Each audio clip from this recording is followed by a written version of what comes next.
Café Europe avec Stéphane Leneuf, c'est maintenant. Bonjour Stéphane. Bonjour à tous. Alors ce matin dans Café Europe, Stéphane, vous nous parlez de l'ébauche d'une protection européenne pour les lanceurs d'alerte. Actuellement, seuls 6 États sur 28 protègent efficacement juridiquement leurs lanceurs d'alerte. Parmi eux, il y a la France, bien sûr. Il y a aussi des pays comme la Suède.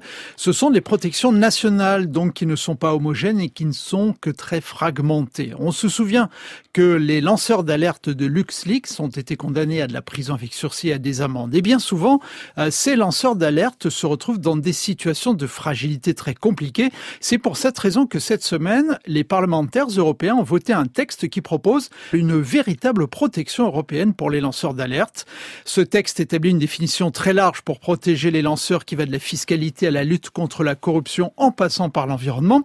Ce texte propose de sanctionner toute forme de représailles qui pourrait arriver dans l'environnement professionnel du lanceur, mais aussi une aide financière et judiciaire en cas de procès, et enfin la mise en place d'une agence européenne indépendante qui pourrait conseiller les lanceurs d'alerte.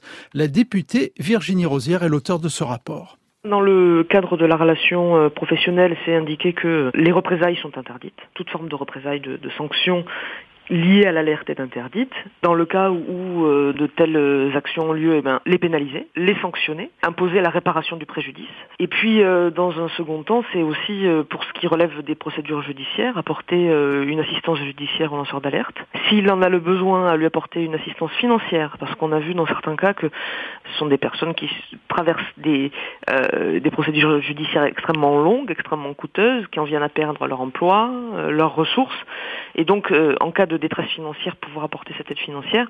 Et puis aussi un conseil et un soutien psychologique, parce que ce sont des épreuves personnelles extrêmement dures. Pour ça, pour apporter ce soutien, ce qu'on souhaite, c'est la mise en place d'une autorité européenne pour conseiller les lanceurs d'alerte, et puis aussi la mise en place d'un fonds qui pourrait, par exemple, collecter les sanctions dans le cadre de la protection des lanceurs d'alerte, pour pouvoir ensuite aider ceux qui décident de prendre la parole. Alors avec ce texte désormais entre les mains, la Commission pourrait proposer une directive début 2018, une protection qui s'avère urgente après l'assassinat à la voiture piégée de la journaliste blogueuse anticorruption maltaise Daphne Caruana Galizia.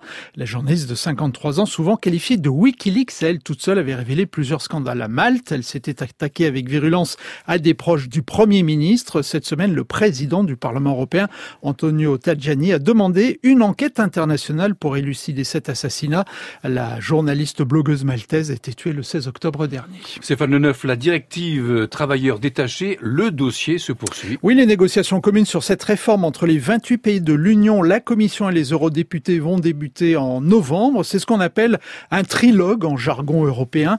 Toute la difficulté, c'est que ces négociations doivent aboutir à un compromis entre les trois parties. Il fera office de nouvelle loi. Dans le meilleur des cas, on disposera du texte dans quelques semaines. En cas de grosse mésentente, sans doute pas avant 2 ans. Et l'idée d'un budget de la zone euro, elle a du plomb dans l'aile, Stéphane. Oui, effectivement. Aucun des partis allemands impliqués dans les négociations en vue de former une coalition avec Angela Merkel ne soutient cette idée. C'est ce qu'a déclaré mercredi un négociateur des Verts à l'issue d'une séance de discussion sur l'Europe.